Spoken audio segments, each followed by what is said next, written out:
With the Tour de France tentatively rescheduled, one team are especially looking forward to the event. Just 2 years since they first entered the peloton, French pro-continental squad BNB Hotel Vital Concept are set to make their debut as one of 2 wildcard invitations, and they're determined to become a regular fixture. C'est un moment fort en émotion, une grosse satisfaction pour tout le club, pour tous nos partenaires, pour tous nos supporters. Et c'est une grande nouvelle et en même temps c'est une pression supplémentaire maintenant parce qu'il faut absolument être à la hauteur de cette invitation. On a savouré les 2-3 jours qui ont suivi l'annonce, mais maintenant on est au travail pour être digne de l'invitation.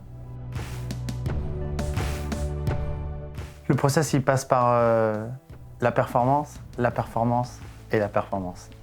On a construit cette équipe il y a 2 ans maintenant, avec d'abord Vital Concept, puis BNB Hotel nous a rejoints.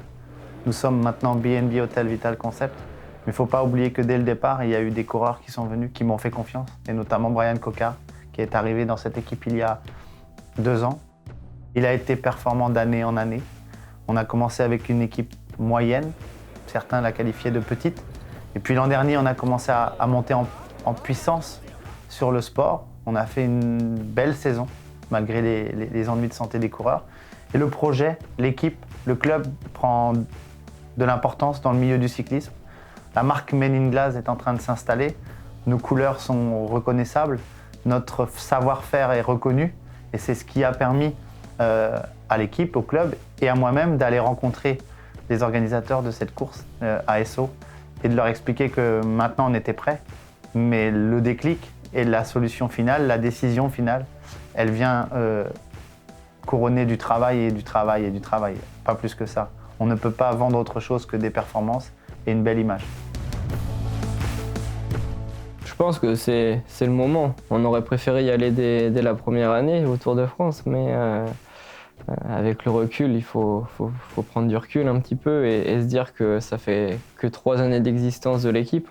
Le projet a été bouclé il n'y a même pas 3 ans et demi et du coup 3 ans après on sera au départ du Tour de France, donc c'est quelque chose de grand, une première satisfaction pour ça, mais après il faut rester humble et concentré, même si certains coureurs de l'équipe ont déjà fait des belles choses sur le Tour. C'est une autre année sportive et j'espère qu'on aura une belle page de l'histoire du club et à écrire sur le Tour de France, mais il faut rester vraiment concentré pour essayer de faire un bon Tour de France. C'est pas une fin en soi de participer, c'est une bonne chose, mais maintenant il faut performer sur le Tour.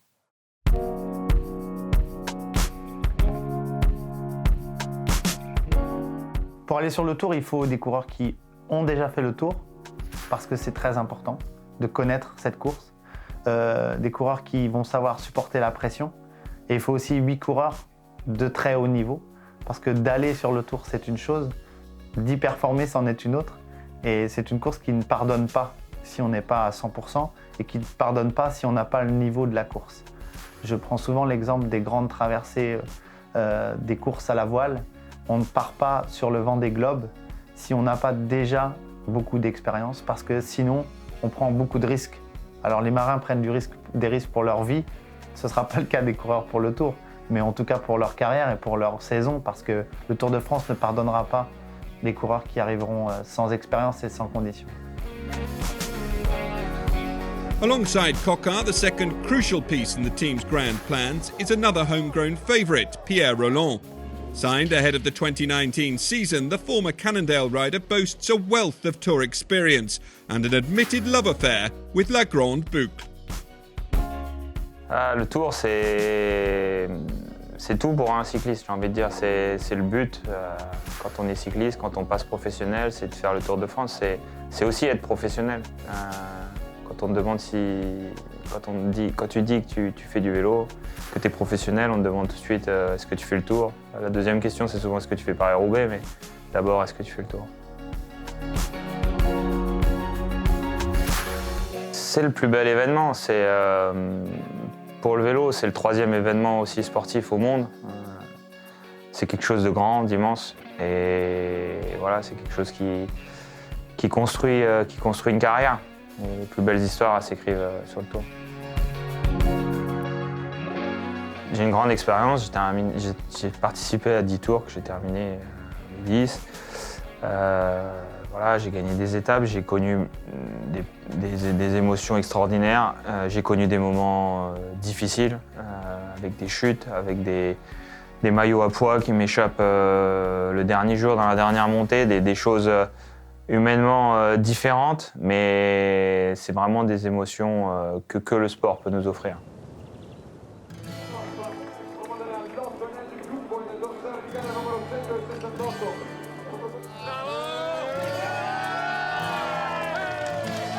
La priorité, c'est de lever les bras parce que c'est ce qui marque l'histoire et un autre top 10, au final, ça m'apporterait pas grand-chose de plus. Mais une autre victoire, retrouver cette sensation quand on passe au-dessus sur la ligne d'arrivée en premier, c'est une émotion qui est unique et c'est vraiment celle-ci que j'ai envie de revivre.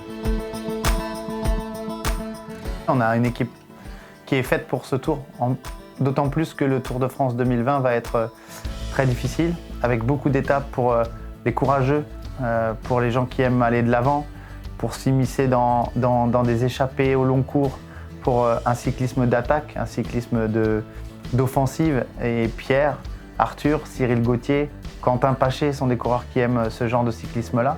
Et il y a de nombreuses étapes aussi prévues pour les sprinteurs, mais les sprinteurs qui vont bien passer les côtes et les cols et les difficultés. Et Brian fait partie de cela. Alors il y a beaucoup de monde dans le Gotha des grands sprinteurs qui passent bien les cols et les côtes. On pense à Peter Sagan, on pense à Michael Matthews, on pense à tous ces coureurs jeunes qui progressent. Mais Brian fait partie de cela. Il est peut-être aujourd'hui encore un ton en dessous parce qu'il n'a pas eu le même parcours, la chance de participer aux grandes épreuves internationales de 3 semaines depuis 2 ans maintenant. Mais j'ai bon espoir qu'il revienne à ce niveau-là et qu'il puisse non pas gagner autant de fois que Peter Sagan peut-être, mais en tout cas en gagner une et une belle. C'est un rêve, un objectif de carrière aussi. Et depuis 2016 où j'avais terminé 2e d'une étape, j'avais qu'une idée en tête, c'était de revenir sur le Tour pour avoir ma chance, pour essayer d'en gagner une dans ma carrière. Et ça passe par 2020 et je suis très motivé et très focalisé sur cet objectif.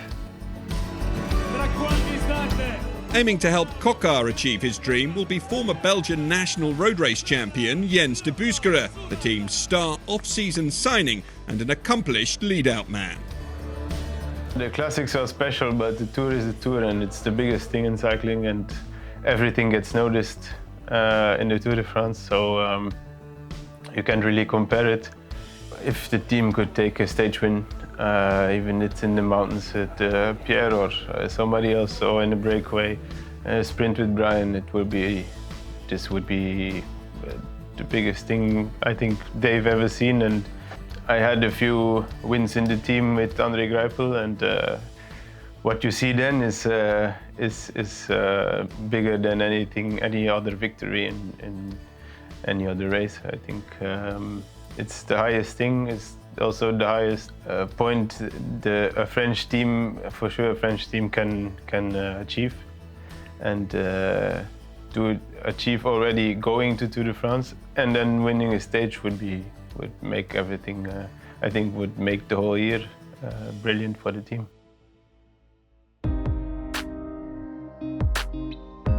Depuis mon dernier passage sur le Tour en 2016, j'ai beaucoup évolué. Ma vie évolue et en tant que personne, je m'épanouis de plus en plus et on va dire que je suis plus stable, beaucoup plus stable personnellement. Et puis le coureur, je pense avoir retrouvé au moins mon niveau de 2016. Au final, je ne me rendais pas à quel point j'avais de la chance et à quel point ça pouvait compter dans une carrière et en tout cas pour moi de faire le Tour de France. Donc je pense que c'est un Brian plus mature et toujours un petit peu foufou sur les bords, mais on va dire plus mature et plus accompli. Il faut continuer à travailler pour rester là-haut, continuer à progresser. L'objectif à moyen terme, c'est d'atteindre cette catégorie d'équipe de la première division qui s'appellera je ne sais comment dans quelques années, mais de s'installer à très haut niveau et de pérenniser ce projet sans oublier nos valeurs qui sont les valeurs qui sont les nôtres, celles de la persévérance, de la solidarité, mais tout en restant nous-mêmes parce que un Men in Glass est un Men in Glass, il ne changera pas s'il est en première ou deuxième division. Ce qui importe le plus à mes yeux, c'est de continuer à faire ce qu'on fait, de s'approcher de la perfection, d'aller chercher les meilleurs résultats possibles, mais pas que cette marque soit demain reconnue partout et qu'on puisse continuer à faire fructifier notre investissement personnel.